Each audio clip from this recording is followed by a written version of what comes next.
especially when he's talking. Yeah, I'll keep it down. I'll keep it down. When we do questions, only time I'm gonna have it out. Okay, yeah. Okay. Thank you very much.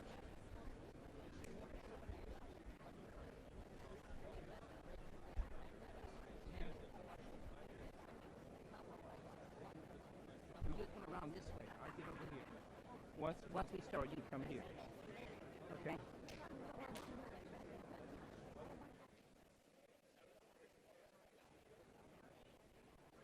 I'll lean back. I'll lean back like this. Okay. You can do it. Oh, it's okay. Yeah, I need to pull this a little bit. Yeah, yeah. Yeah.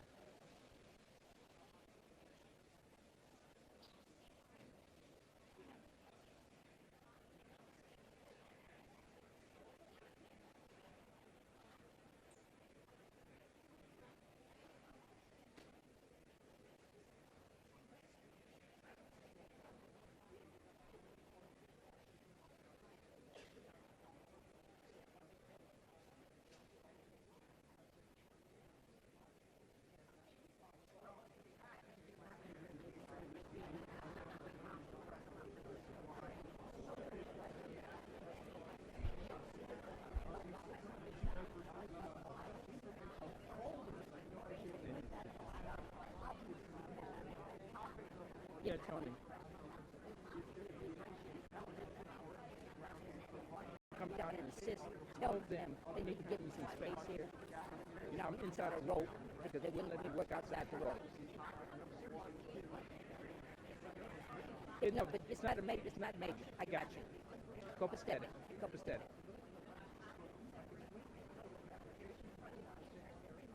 So, ladies, here's the deal. There is no mic to be passed around. I'm going to have to work. So, we'll work with you. I'm just moving back and forth. You guys are going to have to put it to the side or whatever.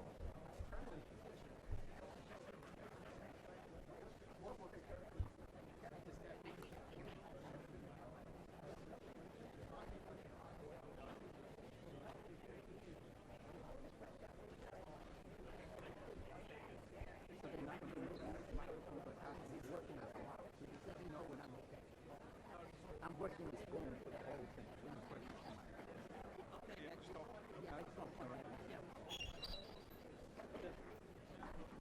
Okay, I'm reporting this to 30 Rock.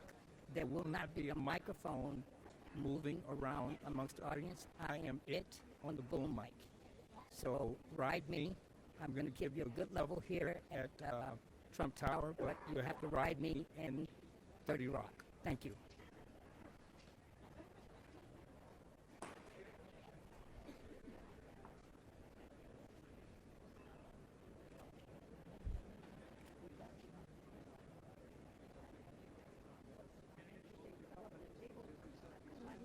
No, I'm never going to come in front of you.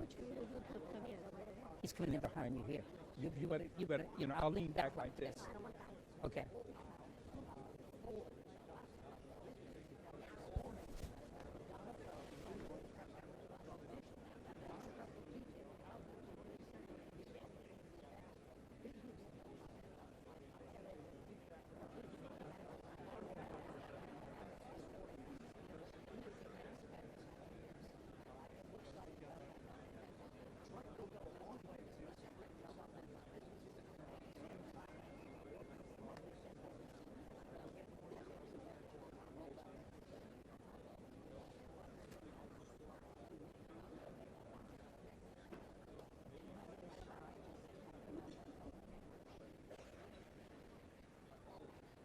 Everything's good there, right?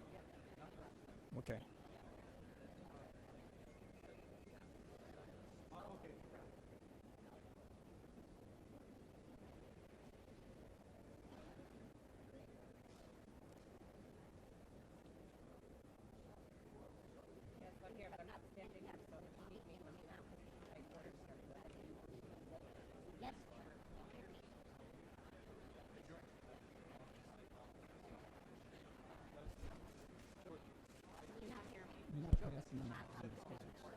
You're not passing me. Okay. So I'm it. Okay, I got you.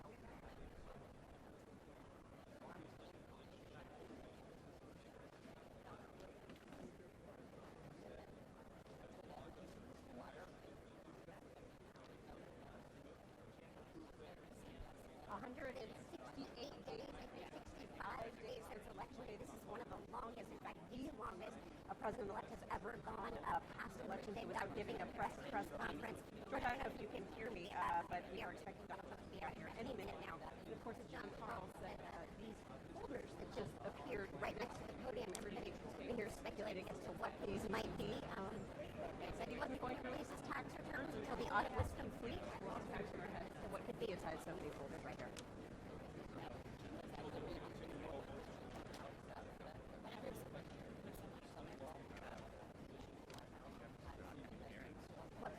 What happened, guys? I need that.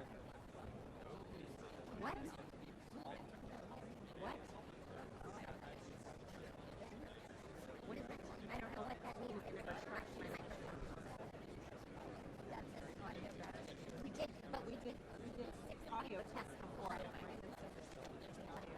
mean, what's the point though, Drew? You guys are asking me if you can hear me. You can tell me I'm responding, that I gotta have you guys respond back to me.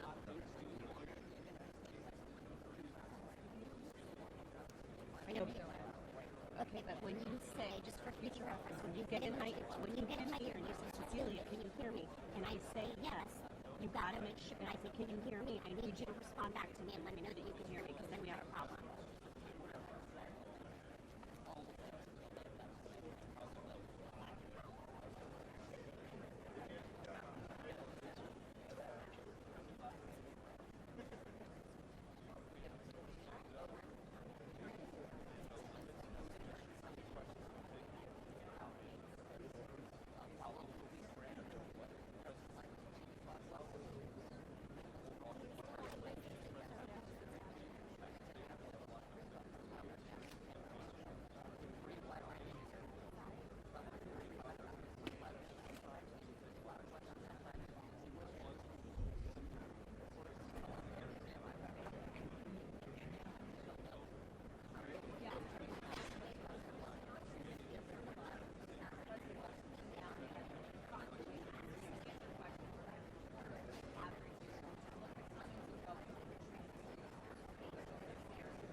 He's the nicest guy I've ever met. I think they must supposed to stand, I think. Wow. He's the president.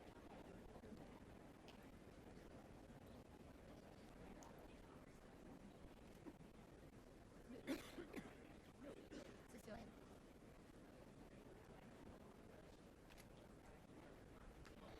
Do they look over there? I'm not telling her. I'm not there.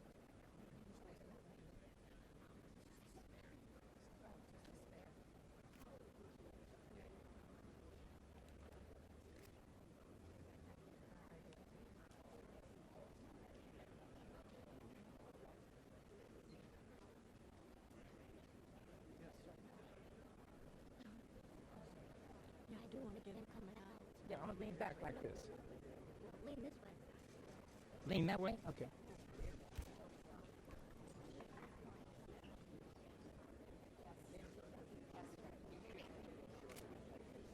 Rudy Giuliani is walking out.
Several billionaires, very complicated disclosure forms, and these hearings have been delayed.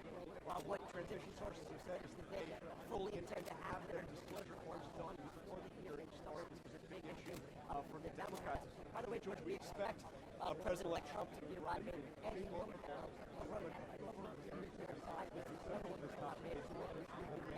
Also, Jared Kushner, Rudy Giuliani, we expect him down here in any minute. One of the things that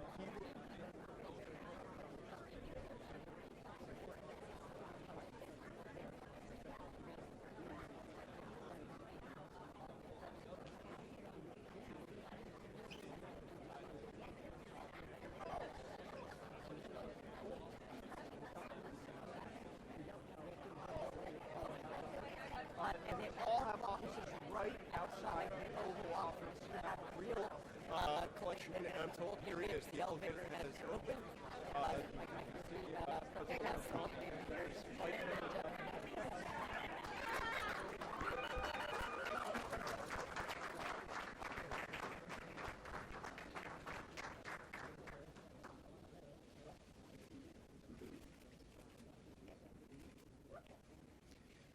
Good morning. Thank you for being here. We are now 9 days away from the inauguration of the next President and Vice President of the United States.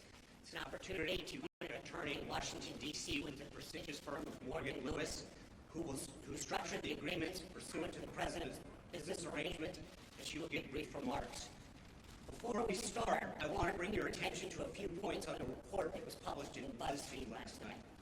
It's frankly outrageous and highly irresponsible for a left-wing blog that was openly hostile to the President-elect's campaign to drop highly salacious and flat-out false information on the internet just days before he takes the oath of office. According to BuzzFeed's own editor, there are some serious reasons about the allegations in the report. The executive editor of the New York Times also dismissed the report by saying it was, quote, totally unsubstantiated, echoing the concerns that many other reporters expressed on the internet. The fact that BuzzFeed and CNN made the decision to run with this unsubstantiated claim is a sad and pathetic attempt to get clicks. The report is not an intelligence report, plain and simple. One issue that the report talked about was the relationship of 3 individuals associated with the campaign.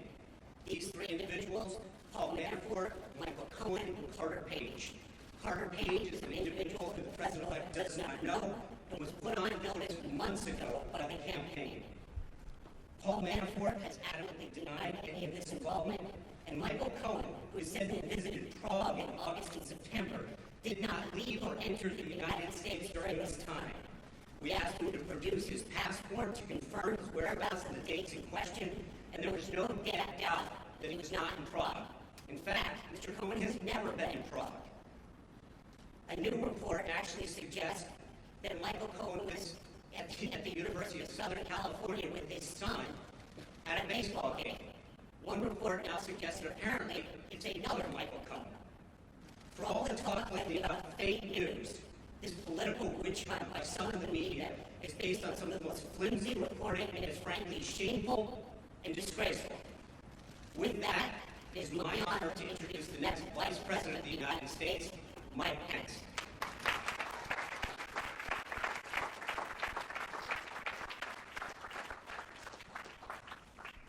We are 9 days away from the inauguration of the 45th President of the United States of America.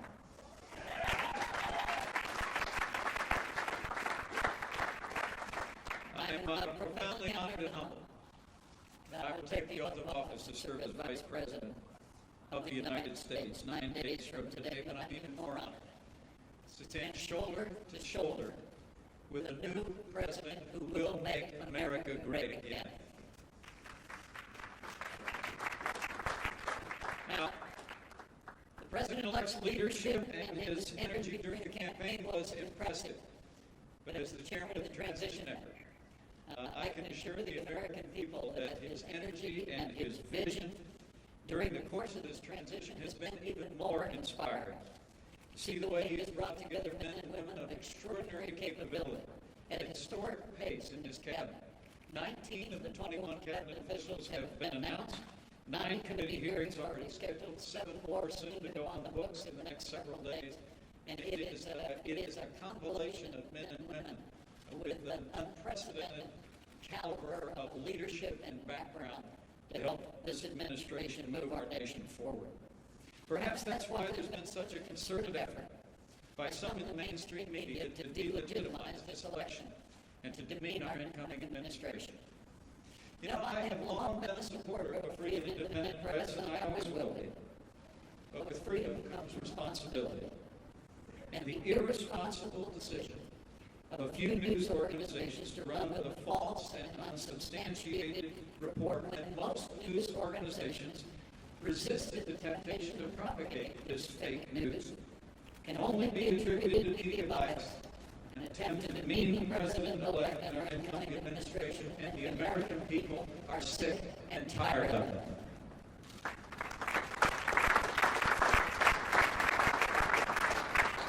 But today, we'll get back to real news, to real facts, and the real progress our incoming president has already made in reviving the American economy and assembling a team that will make America great again. And we'll hear from the President-elect about issues that are of paramount importance to the American people today. So it is my honor to introduce to all of you my friend and the President-elect of the United States of America, Donald Trump.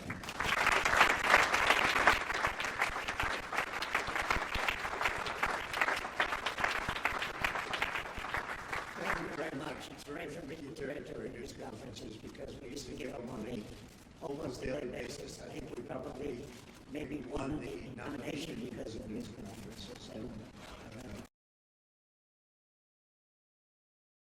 bit of inaccurate news, but I do have to say that, and I must say that I want to thank a lot of the news organizations here today because they looked at that nonsense that was released by maybe and it should certainly never have been released. I want to thank a lot of the news organizations for some of whom have not treated me very well over the years. A couple in particular, and they came out so strongly against that fake news and the fact that it was written about by primarily one group and one television station. So I just want to compliment many of the people in the room. I have great respect for Chrysler, big factory going to be built in this country as opposed to another country. Ford just announced that they stopped plans for a billion-dollar plant in Mexico, and they're going to be moving into Michigan and expanding very substantially an existing plant. I appreciate that from Ford. I appreciate it very much from Fiat Chrysler. I hope that General Motors will be following, and I think they will be. I think a lot of people will be following. I think a lot of industries are going to be coming back. We have to get our drug industry coming back. Our drug industry has been disastrous. They're leaving left and right. They supply our drugs, but they don't make them here to a large extent. And the other thing we have to do is create new bidding procedures for the drug industry, because they're getting away with murder. Pharma has a lot of lobbies, a lot of lobbyists, and a lot of power. And there's very little bidding on drugs. We're the largest buyer of drugs in the world, and yet we don't bid properly. And we're going to start bidding, and we're going to save billions of dollars over a period of time. And we're going to do that with a lot of other industries. I'm very much involved with the generals and admirals on the airplane, the F-35. You've been reading about it. And it's way, way behind schedule and many, many billions of dollars over budget. I don't like that. And the admirals have been fantastic. The generals have been fantastic. I've really gotten to know them well.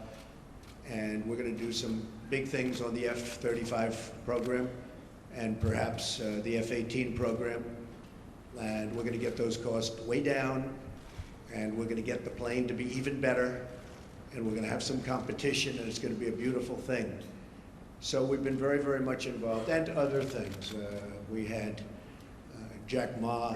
We had so many incredible people coming here. Mr. Arnaud.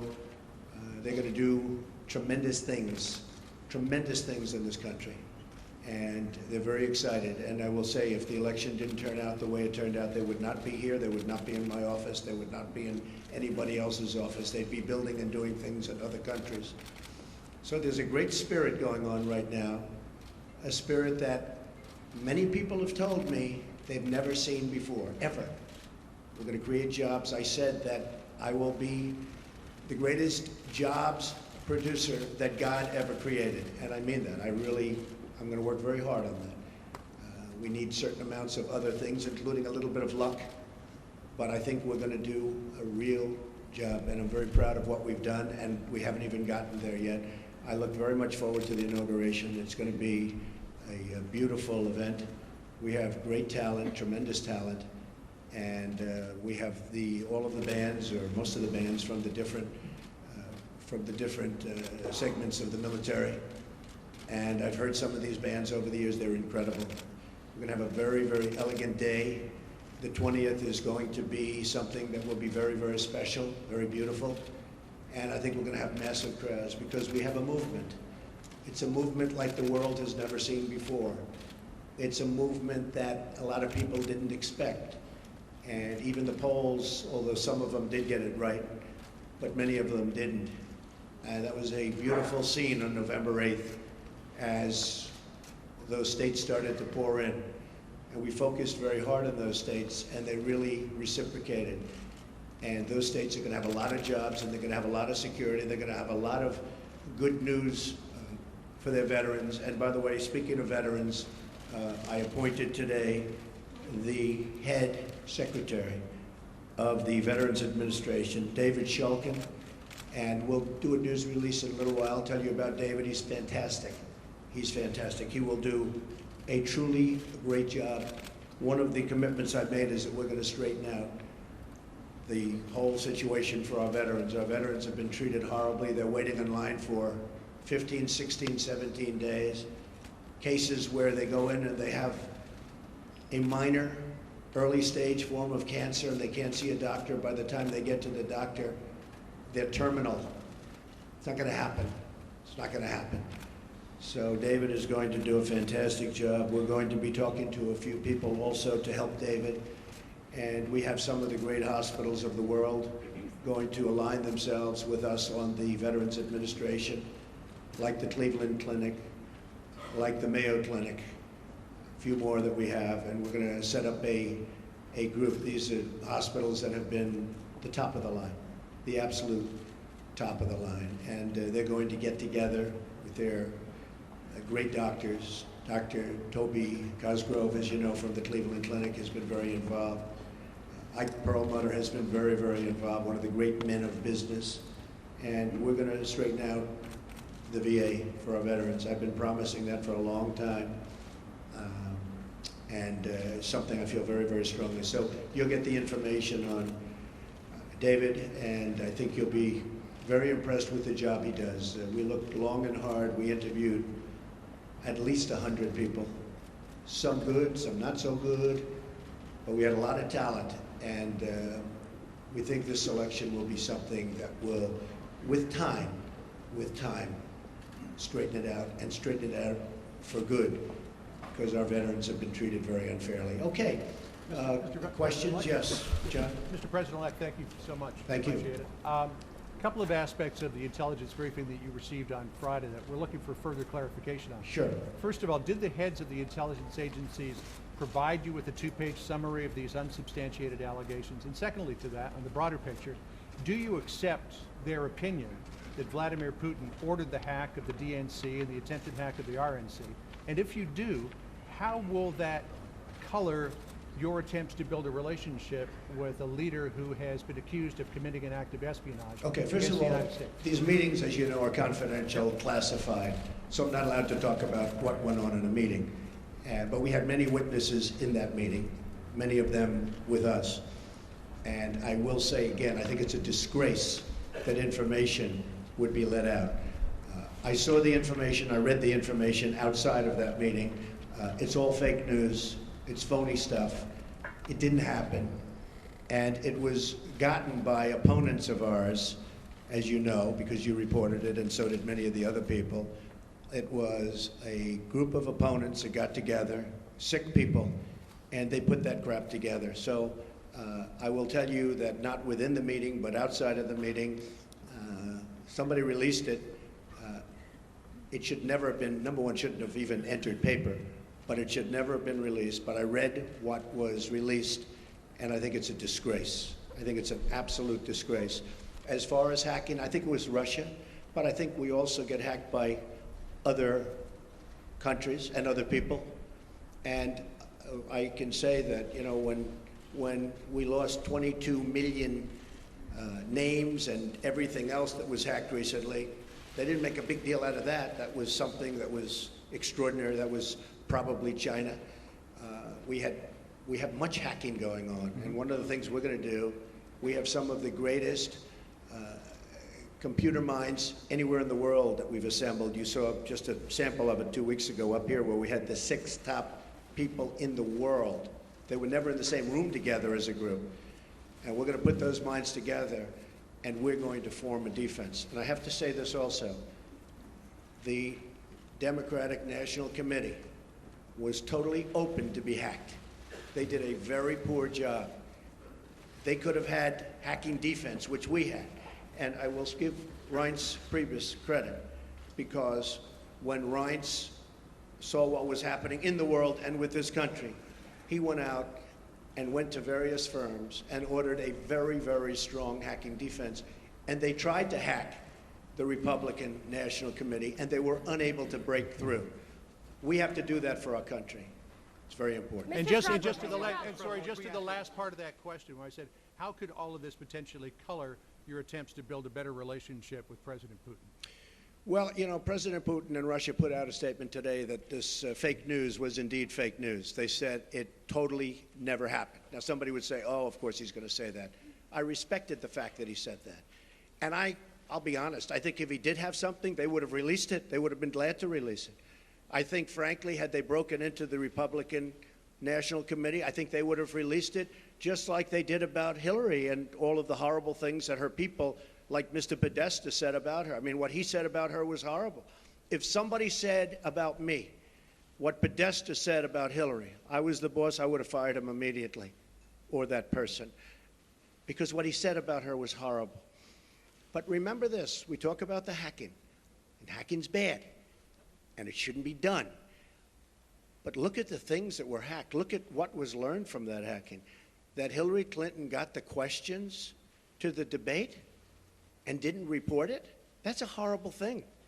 That's a horrible thing. Can you imagine that if Donald Trump got the questions to the debate, it would have been the biggest story in the history of stories, and they would have said, immediately you have to get out of the race. Nobody even talked about it. It's a very terrible thing. Yeah. President-elect, can I ask you a question, sir?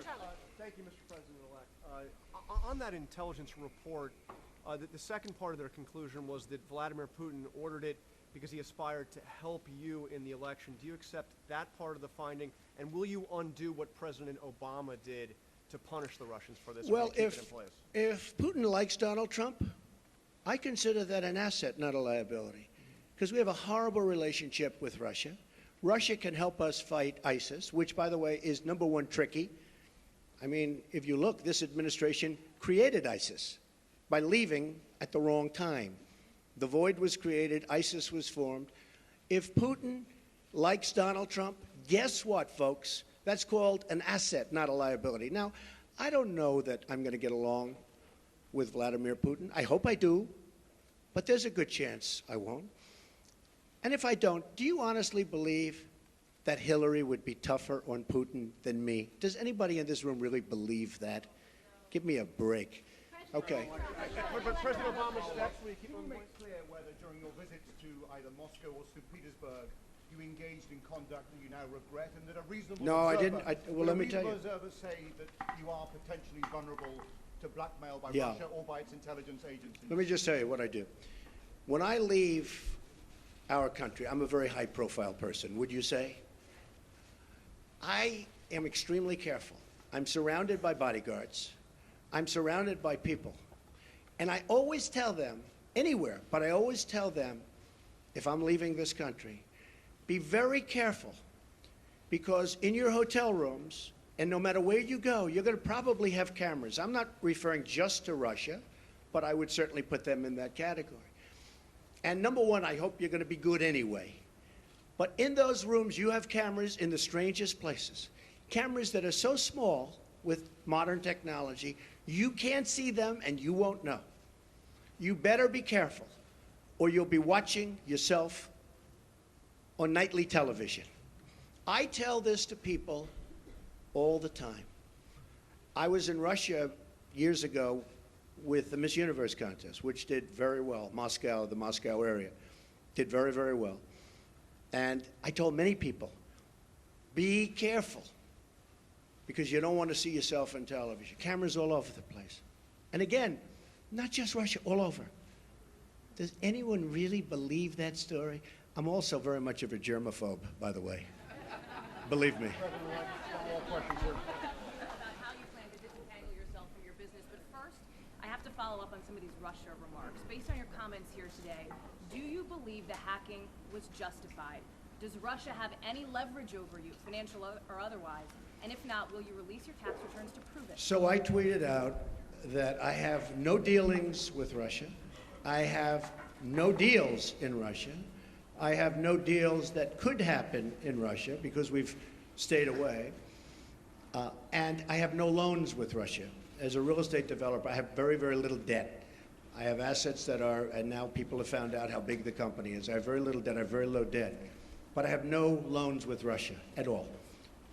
And I thought that was important to put out. I certify that. So I have no deals, I have no loans, and I have no dealings. We could make deals in Russia very easily if we wanted to. I just don't want to because I think that would be a conflict. So I have no loans, no dealings, and no current pending deals. Now, I have to say one other thing.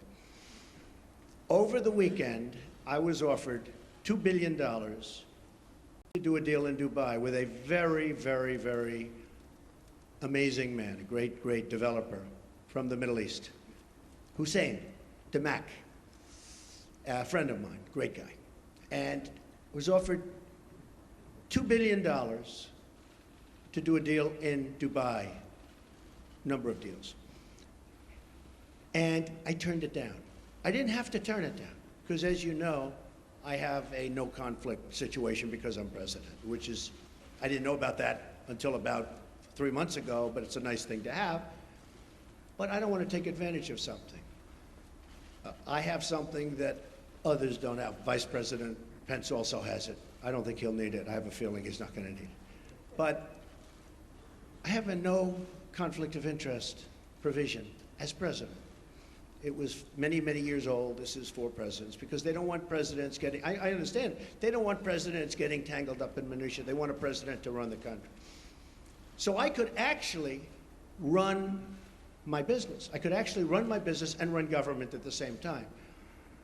I don't like the way that looks, but I would be able to do that if I wanted to. I'd be the only one that would be able to do that. You can't do that in any other capacity. But as a president, I could run the Trump Organization, great, great company, and I could run the company, the country. I do a very good job, but I don't want to do that.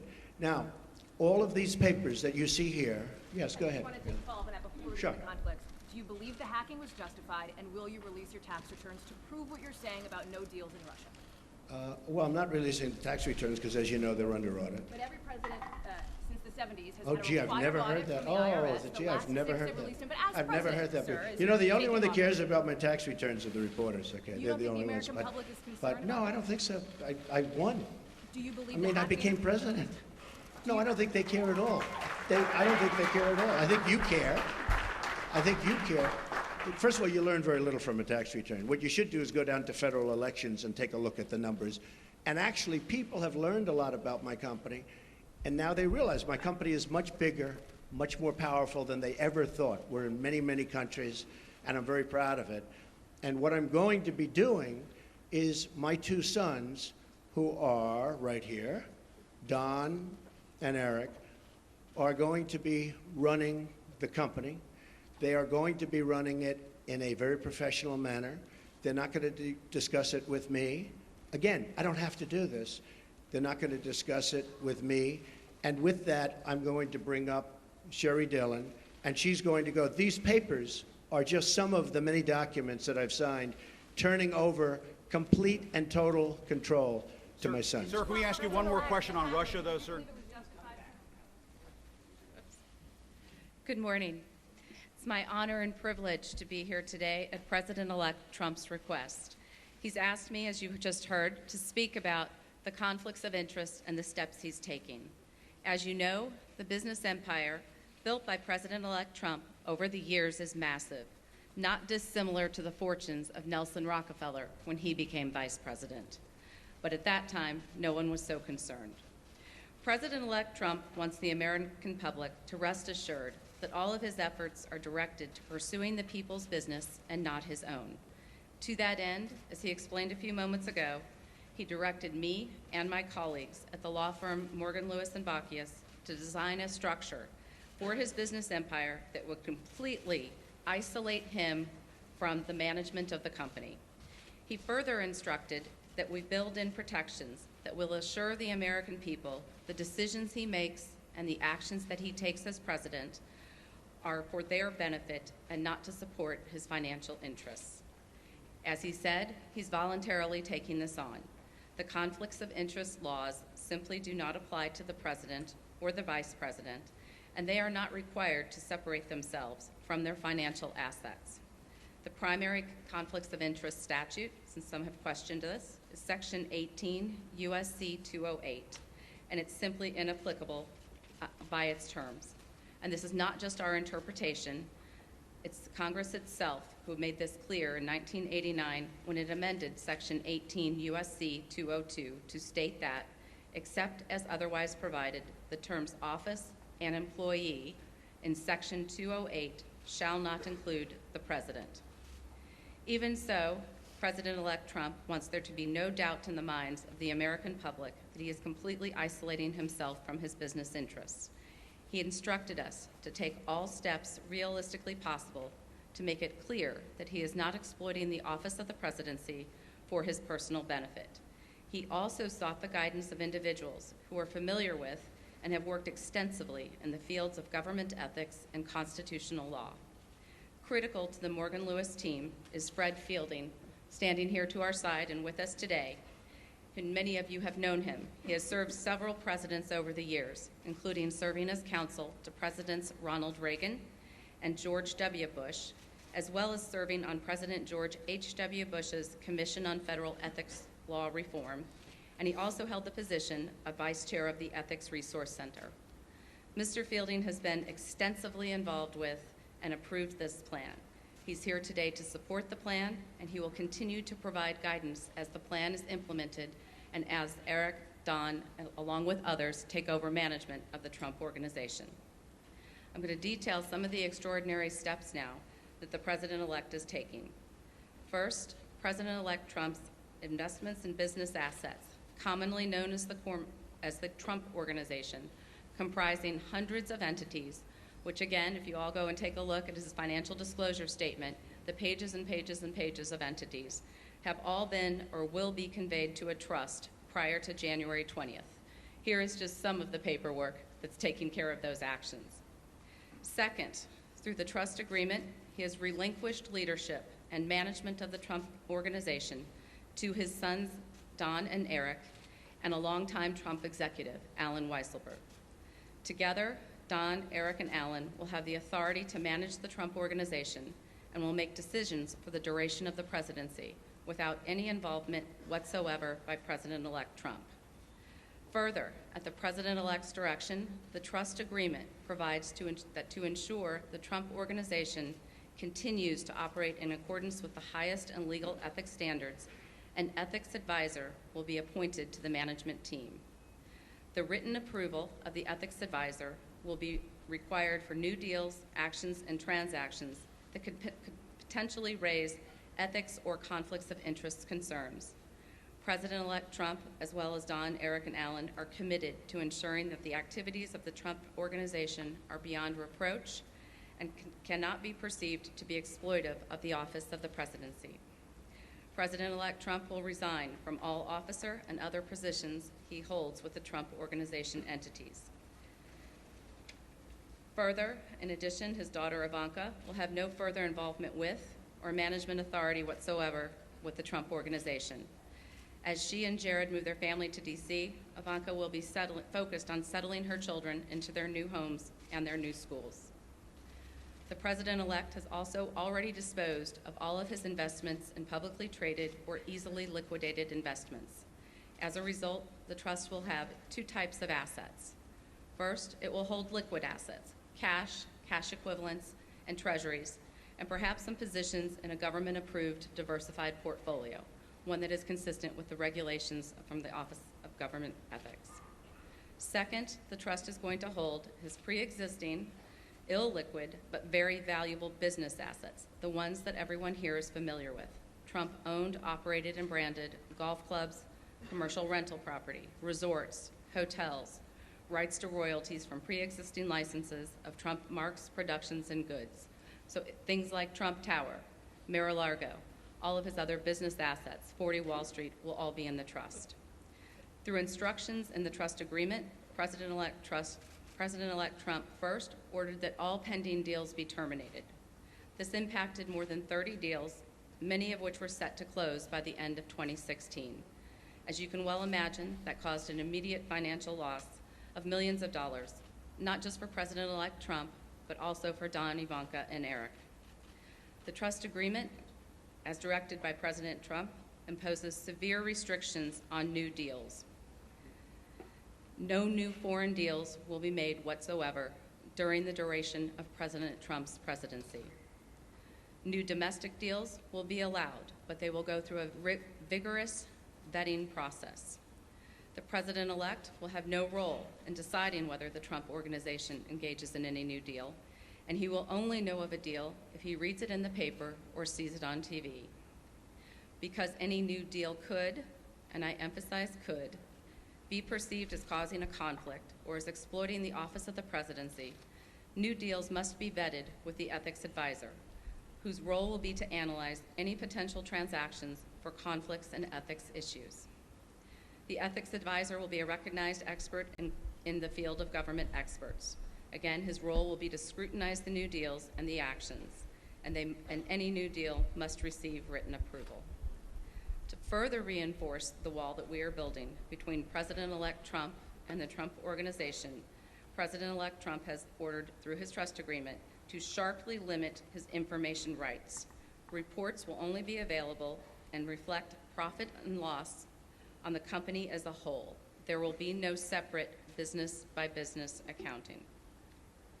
Another step that President-elect Trump has taken is he created a new position at the Trump Organization, the position of Chief Compliance Counsel, whose responsibility will be to ensure that the Trump businesses, again, are operating at the highest levels of integrity and not taking any actions that could be perceived as exploiting the office of the presidency. He has also directed that no communications of the Trump Organization, including social media accounts, will reference or be tied to President-elect Trump's role as President of the United States or the office of the presidency. In sum, all of these actions, complete relinquishment of management, no foreign deals, ethics advisor approval of deals, sharply limited information rights, will sever President-elect Trump's presidency from the Trump Organization. Some have asked questions. Why not divest? Why not just sell everything? Form a blind trust. And I'd like to turn to addressing some of those questions now. Selling, first and foremost, would not eliminate possibilities of conflicts of interest. In fact, it would exacerbate them. The Trump brand is key to the value of the Trump Organization's assets. If President-elect Trump sold his brand, he would be entitled to royalties for the use of it, and this would result in the trust retaining an interest in the brand without the ability to assure that it does not exploit the office of the presidency. Further, whatever price was paid would be subject to criticism and scrutiny. Was it too high? Is there pay for play? Was there too much paid to curry favor with the president-elect? And selling his assets without the rights to the brand would greatly diminish the value of the assets and create a fire sale. President-elect Trump should not be expected to destroy the company he built. This plan offers a suitable alternative to address the concerns of the American people. And selling the entire Trump Organization isn't even feasible. Some people have suggested that the president-elect sell the business to his adult children. This would require massive third-party debt, sourced with multiple lenders whose motives and willingness to participate would be questioned and undoubtedly investigated. And if the president-elect were to finance the sale himself, he would retain the financial interests in the assets that he owns now. Some people have suggested that President-elect Trump could bundle the assets and turn the Trump Organization into a public company. Anyone who's ever gone through this extraordinarily cumbersome and complicated process knows that it is a non-starter. It is not realistic, and it would be inappropriate for the Trump Organization. Some people have suggested a blind trust, but you cannot have a totally blind trust with operating businesses. President Trump can't unknow he owns Trump Tower, and the press will make sure that any new developments at the Trump Organization are well publicized. Further, it would be impossible to find an institutional trustee that would be competent to run the Trump Organization. The approach he is taking allows Don and Eric to preserve this great company and its iconic assets. And this approach is best from a conflicts and ethics perspective. It creates a complete separation from President-elect Trump and separates him and prevents him from participating in the business, imposes strict limits on what the trustees can do, and requires the assent of any ethics advisor to a new deal. I'm going to turn to one last topic today that has been of interest lately, called emoluments. That's a word I think we've all become familiar with and perhaps had not heard before. And we're going to describe some other actions the President-elect Trump is taking to avoid even the appearance of a conflict. Emoluments comes from the Constitution. The Constitution says officials may not accept gifts, titles of nobility, or emoluments from foreign governments with respect to their office, and that no benefit should be derived by holding an office. The so-called emoluments clause has never been interpreted, however, to apply to fair value exchanges that have absolutely nothing to do with an office holder.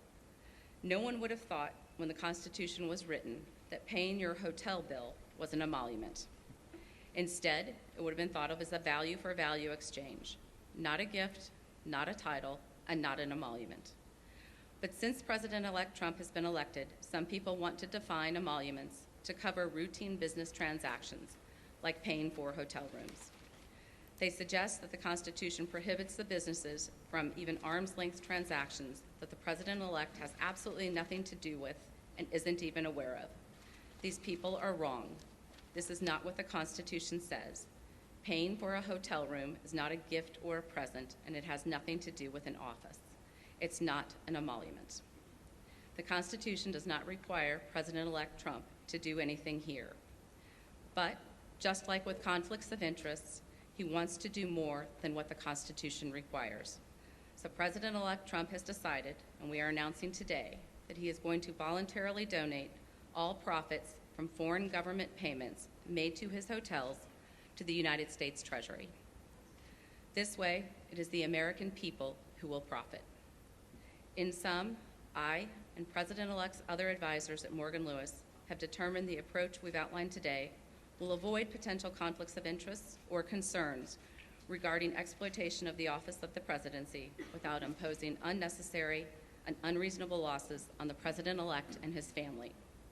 We believe this structure and these steps will serve to accomplish the president-elect's desire to be isolated from his business interests and give the American people confidence that his sole business and interest is in making America great again, bringing back jobs to this country, securing our borders, and rebuilding our infrastructure.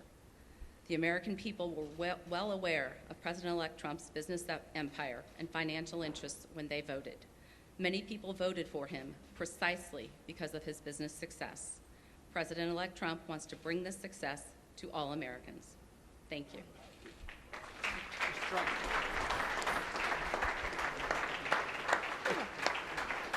Mr. Trump.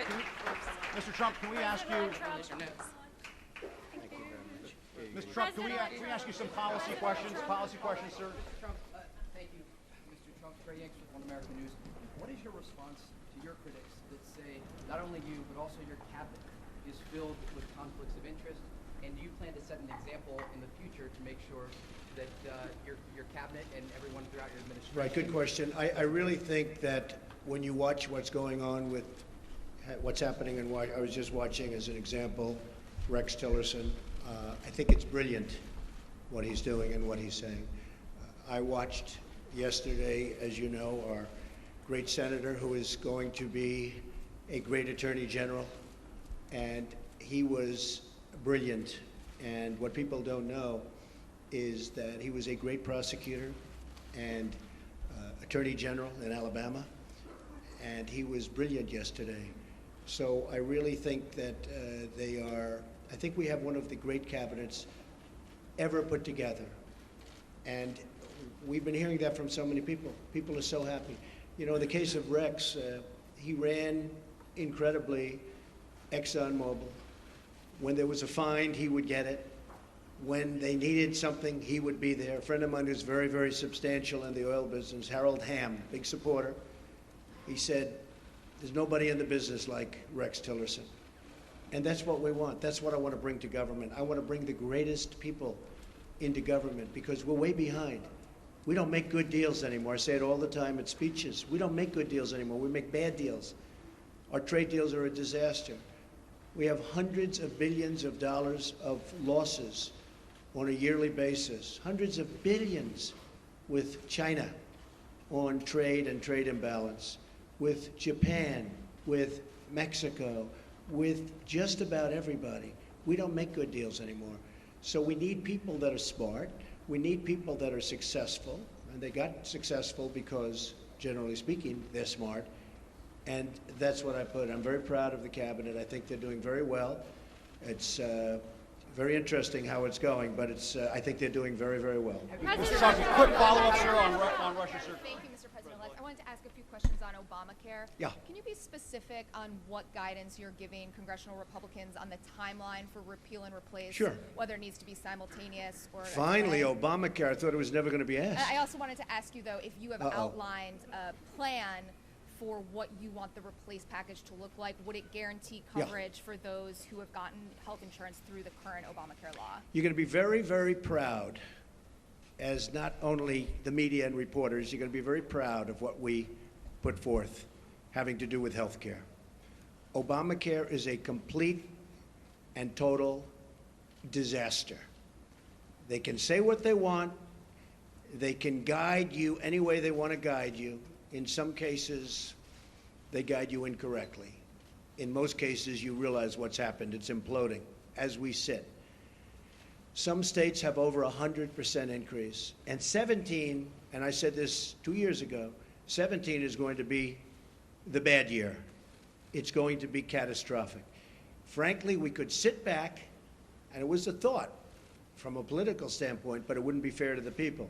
We could sit back and wait and watch and criticize. And we could be a Chuck Schumer and sit back and criticize it, and people would come, they would come, begging to us, please, we have to do something about Obamacare. We don't want to own it. We don't want to own it politically. They own it right now. So the easiest thing would be to let it implode in 17, and believe me, we'd get pretty much whatever we wanted, but it would take a long time. We're going to be submitting, as soon as our secretary is approved, almost simultaneously, shortly thereafter, a plan. It'll be repeal and replace. It will be essentially simultaneously. It will be various segments, you understand, but will most likely be on the same day or the same week, but probably the same day, could be the same hour. So we're going to do repeal and replace, very complicated stuff. And we're going to get a health bill passed. We're going to get health care taken care of in this country. You have deductibles that are so high that after people go broke paying their premiums, which are going through the roof, the health care can't even be used by them because the deductibles are so high. Obamacare is the Democrats' problem. We are going to take the problem off the shelves for them. We're doing them a tremendous service by doing it. We could sit back and let them hang with it.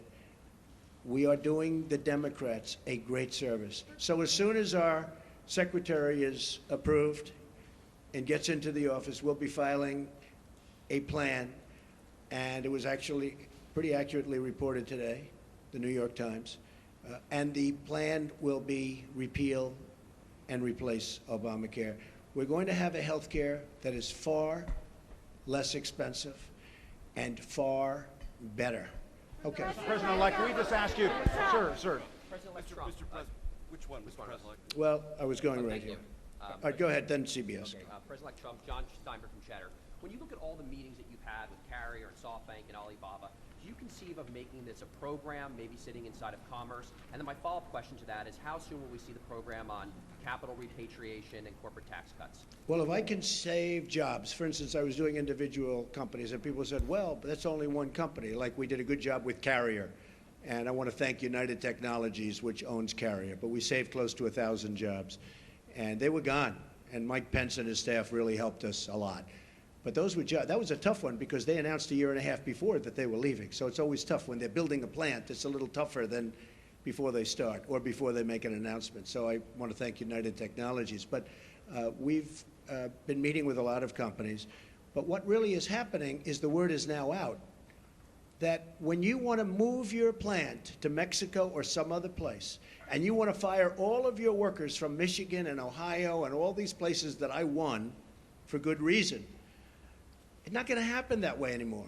You want to move your plant, and you think, as an example, you're going to build that plant in Mexico, and you're going to make your air conditioners or your cars or whatever you're making, and you're going to sell it through what will be a very, very strong border, not a weak border like it is now. We don't even have a border. It's an open sieve. But you're going to sell through a very strong border. Not going to happen. You're going to pay a very large border tax. So if you want to move to another country, and if you want to fire all of our great American workers that got you there in the first place, you can move from Michigan to Tennessee and to North Carolina and South Carolina. You can move from South Carolina back to Michigan. You can do anywhere. You got a lot of states at play, a lot of competition. So it's not like, oh, gee, I'm taking the competition. We got a lot of places you can move. And I don't care, as long as it's within the United States, the borders of the United States. There will be a major border tax on these companies that are leaving and getting away with murder. And if our politicians had what it takes, they would have done this years ago, and you'd have millions more workers right now in the United States that are 96 million really wanting a job and they can't get. You know that story, the real number. That's the real number. So that's the way it is. Okay, go ahead. President-elect, I have a question about the Supreme Court and border security, but I also want you to ask you about something you said on Twitter this morning. Are we living in Nazi Germany? What were you driving at there? Do you have a problem with the intelligence community? And on the Supreme Court, what's your timeline? You said a while ago you were down to 4. Have you conducted those interviews yet? What's your timeline for nominating? And on the border fence, it now appears clear U.S. taxpayers will have to pay for it up front. What is your plan? That's not clear at all. To Okay, get Mexico I got it. to pay for it? I got it. You have any more? That's it. On the fence. It's not a fence, it's a wall. You just misreported it. We're going to build a wall. I could wait about a year and a half until we finish our negotiations with Mexico, which will start immediately after we get to office, but I don't want to wait. Mike Pence is leading an effort to get final approvals through various agencies and through Congress for the wall to begin. I don't feel like waiting a year or a year and a half. We're going to start building. Mexico, in some form, and there are many different forms, will reimburse us, and they will reimburse us for the cost of the wall. That will happen, whether it's a tax or whether it's a payment, probably less likely that it's a payment, but it will happen. So remember this, okay? I would say we are going to build a wall, and people would go crazy. I would then say, who's going to pay for the wall? And people would all scream out, 25, 30,000 people, because nobody's ever had crowds like Trump has had. You know that. You don't like to report that, but that's okay. Okay, now he agrees. Finally, he agrees. But I say, who's going to pay for the wall? And they will scream out, Mexico. Now, reports went out last week, oh, Mexico's not going to pay for the wall because of a reimbursement. What's the difference? I want to get the wall started. I don't want to wait a year and a half until I make my deal with Mexico. So, and we probably will have a deal sooner than that. And by the way, Mexico has been so nice, so nice. I respect the government of Mexico. I respect the people of Mexico. I love the people of Mexico. I have many people from Mexico working for me. They're phenomenal people. The government of Mexico is terrific. I don't blame them for what's happened. I don't blame them for taking advantage of the United States. I wish our politicians were so smart. Mexico has taken advantage of the United States. I don't blame the representatives and various presidents, et cetera, of Mexico. What I say is we shouldn't have allowed that to happen. It's not going to happen anymore. So in order to get the wall started, Mexico will pay for the wall, but it'll be reimbursed. Okay? Supreme Court judge. So as you know, I have a list of 20.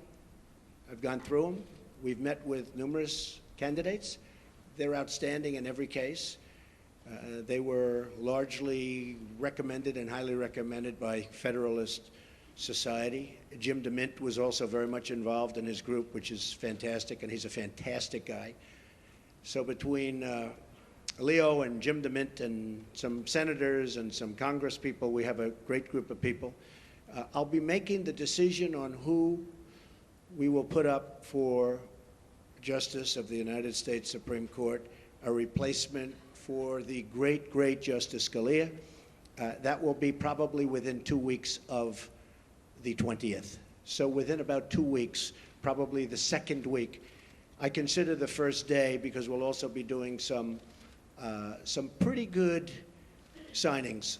And I think what we'll do is we'll wait till Monday. That will be our really first business day as opposed to doing it on Friday, because on Friday people are going to have a very good time at the inauguration. And then Saturday, as you know, we're having a big church service and lots of good things are happening. So our first day, and you'll all be invited to the signings, but we'll be doing some pretty good signings on Monday and Tuesday and Wednesday and Thursday and Friday, and then also the next week. And you're all invited. But on the Supreme Court, I'll be making that decision, and it'll be a decision which I very strongly believe in. I think it's one of the reasons I got elected. I think the people of this country did not want to see what was happening with the Supreme Court. So I think it was a very, very big decision as to why I was elected. Mr. President-elect. The tweet that you had this morning about are we living in Nazi Germany, what were you driving at there? What are you trying to tell them? I think it was disgraceful that the intelligence agencies allowed any information that turned out to be so false and fake out. I think it's a disgrace. And I say that, and that's something that Nazi Germany would have done and did do. I think it's a disgrace. That information that was false and fake and never happened got released to the public. As far as BuzzFeed, which is a failing pile of garbage, writing it, I think they're going to suffer the consequences. They already are. And as far as CNN going out of their way to build it up, and by the way, we just found out I was coming down. Michael Cohen, Michael Cohen is a very talented lawyer. He's a good lawyer in my firm. It was just reported that it wasn't this Michael Cohen they were talking about. So all night long, it's Michael Cohen. I said, I want to see your passport. He brings his passport to my office. I say, hey, wait a minute. He didn't leave the country. He wasn't out of the country. They had Michael Cohen of the Trump Organization was in Prague.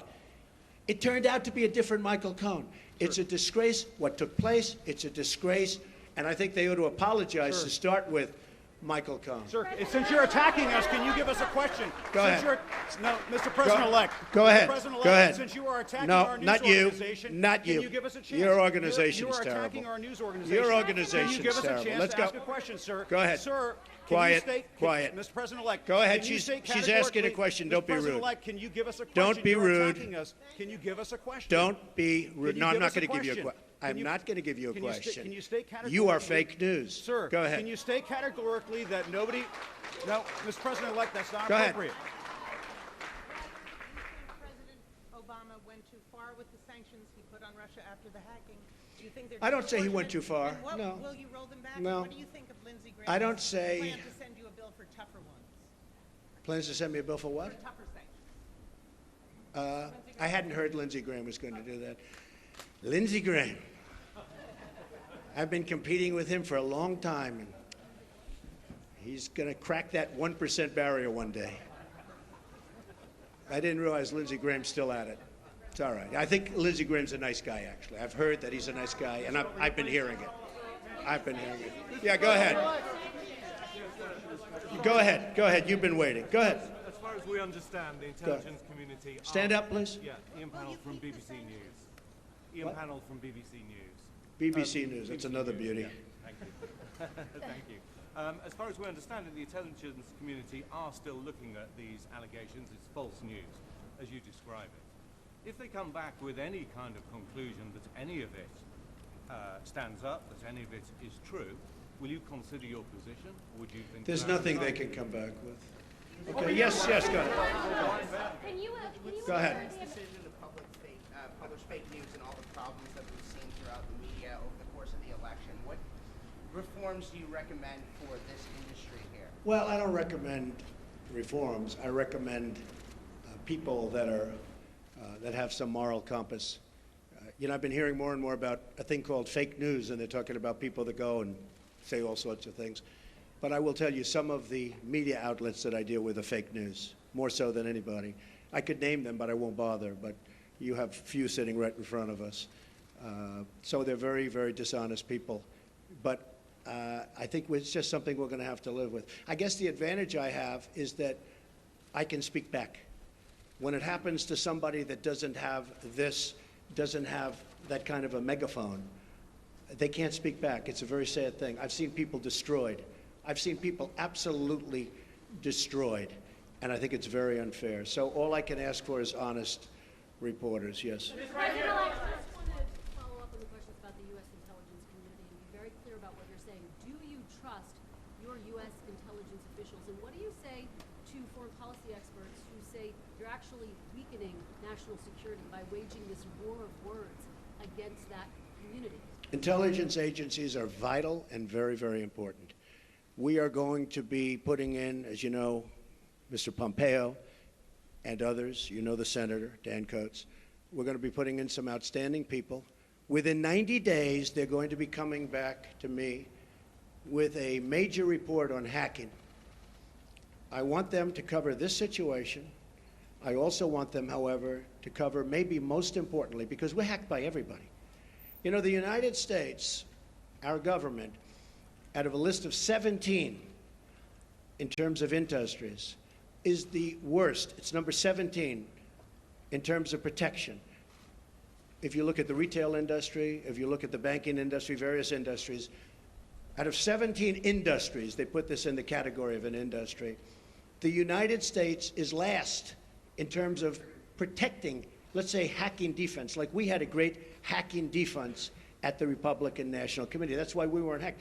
By the way, we were told they were trying to hack us, but they weren't able to hack. And I think I get some credit because I told Reince, and Reince did a phenomenal job, but I said, I want strong hacking defense. The Democratic National Committee didn't do that. Maybe that's why the country runs so badly that way. But I will tell you, wait, let me finish. Within 90 days, we will be coming up with a major report on hacking defense. How do we stop this new phenomena, fairly new phenomena? Because the United States is hacked by everybody. That includes Russia and China and everybody. Everybody. Okay. Go ahead. You said just now that you believe that Russia indeed was responsible for the hacking of the DNC and John Podesta's emails, etc. Well, Russia, but you know what? Could have been others also. But why did you spend weeks undermining the U.S. intelligence community before simply getting the facts and then making a public statement? Well, I think it's pretty sad when intelligence reports get leaked out to the press. I think it's pretty sad. First of all, it's illegal. You know, these are classified and certified meetings and reports. And I'll tell you what does happen. I have many meetings with intelligence, and every time I meet, people are reading about it. Somebody's leaking it out. So then I said, maybe it's my office. Maybe my office, because I have a lot of people, a lot of great people. Maybe it's them. And what I did is I said, I won't tell anybody. I'm going to have a meeting, and I won't tell anybody about my meeting with intelligence. And what happened is I had my meeting. Nobody knew, not even Rona, my executive assistant for years. She didn't know. I didn't tell her. Nobody knew. The meeting was had. The meeting was over. They left. And immediately, the word got out that I had a meeting. So I don't want that. I don't want that. It's very unfair to the country. It's very unfair to our country what's happened. That report should have never, first of all, it shouldn't have been printed because it's not worth the paper it's written on. And I thank the New York Times for saying that. I thank a lot of different people for saying that. But I will tell you, that should never, ever happen. Okay. President-elect, ABC News. Thank you, Mr. President-elect. Can you stand here today, once and for all, and say that no one connected to you or your campaign had any contact with Russia leading up to or during the presidential campaign? And if you indeed do believe that Russia was behind the hacking, what is your message to Vladimir Putin right now? He shouldn't be doing it. He won't be doing it.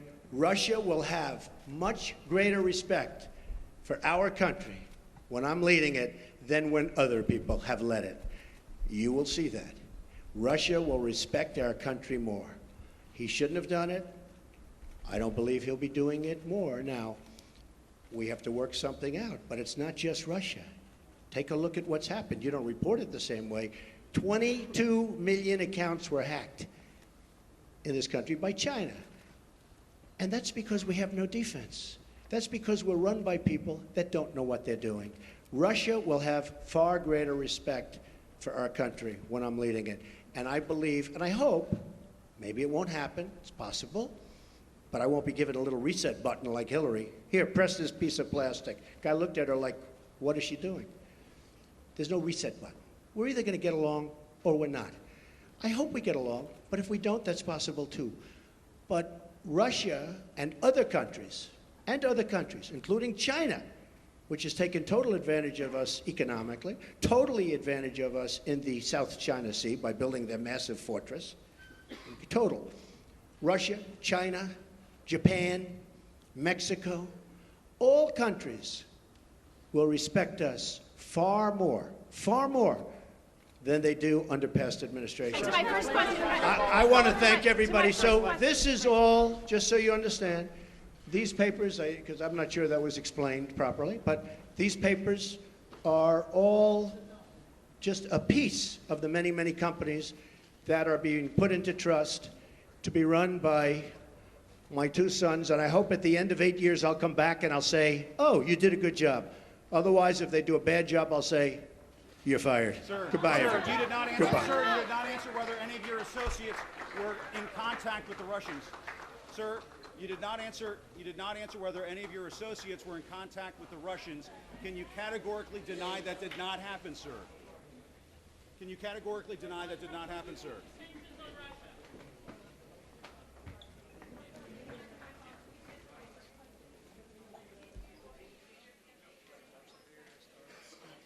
I saw that he had his card citizen.